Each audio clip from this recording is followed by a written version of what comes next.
මේ මගේ අතේ තියෙන්නේ මිනිස්සෙක් කරපු මාර ලොකු මිස්ටේක් එකක් හින්දා ලෝකේ most recognizable top 10 industrial design එකක් වෙච්ච Coca-Cola බෝතලේ. මේක හැමෝම අඳුරනවා. කතන්දරේ මෙහෙමයි. 1886 දී තමයි මේ Coca-Cola කියන ෆෝමියුලා එක හදන්නේ. ෆෝමියුලා එක හදන්නේ ප්‍රධාන ඉන්ග්‍රීඩියන්ට්ස් දෙකකින්. Coca කියන ලීව් එකෙනුයි Cola කියන නට් එකෙනුයි.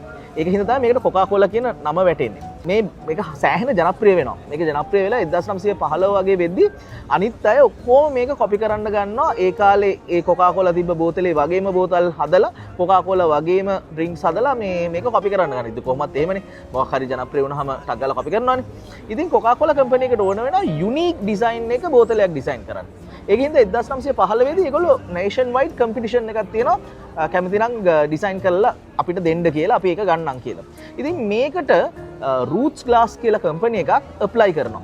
ඒ රූට් ග්ලාස් කියන කම්පැනි එකේ අර්ල් ඩීන් කියන ඩිසයිනර්ට දෙනවා මේක ඩිසයින් කරන්න කියලා ඒ කම්පැනි එක මේ කම්පිටිෂන් එකට දානවා. දැන් ඉන්ටර්නෙට් එහෙම නැහැනේ ඒ කාලේ. ඉතින් ඒකින්ද එයා යනවා මේ පැත්තේ තිබ්බ ලෝකල් ලයිබ්‍රරි එකට එයාට ඕන වෙන්නේ මේ කෝලා නට් එක විදිහට මේක ඩිසයින් කරන්න මේ බෝතලේ ඩිසයින් කරන්න. එයා ගිහිල්ලා බලනවා මේ ලයිබ්‍රරි එකේ එයාට මේ කෝලා නට් කියන එක හොයාගන්න බැරි වෙනවා. ඉතින් එයා හිතනවා මේ කෝලා නට් කියලා කියන්නේ මේ කොකෝවා නට් එක වෙන්නේ නැති කියලා මේ කොකෝවා ගෙඩියක් විදිහට තමයි මේක ඇත්තටම ඩිසයින් කරන්නේ. ඒතකොට ඒ කාලේ ඇත්තටම මේ කොකෝවත් එක්ක කිසිම සම්බන්ධයක් නැහැ Coca-Cola. හැබැයි මේක තමයි ඇත්තටම මේ කම්පිටිෂන් එකෙන් දිනන්නේ.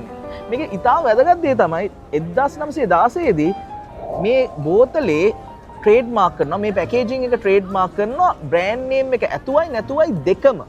ඒක හින්දා අද කාටවත් මේ බ්‍රෑන්ඩ් නේම් එක නැතත් මෙන්න මේ බෝතලේ කොපි කරන්න බෑ මොකද ඒක ට්‍රේඩ් මාක් කරලා තියෙන හින්දා. ඒතකොට මේක බලන් ඉන්න අපේ පුතාලට ඒ වගේම බිස්නස් කරන අයට ඒක හොඳ ලෙසන් එකක්.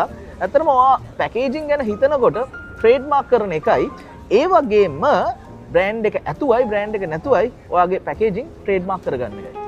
Coca-Cola වලින් අපිට ගන්න තියෙන ලොකු පාඩමක් ඒක.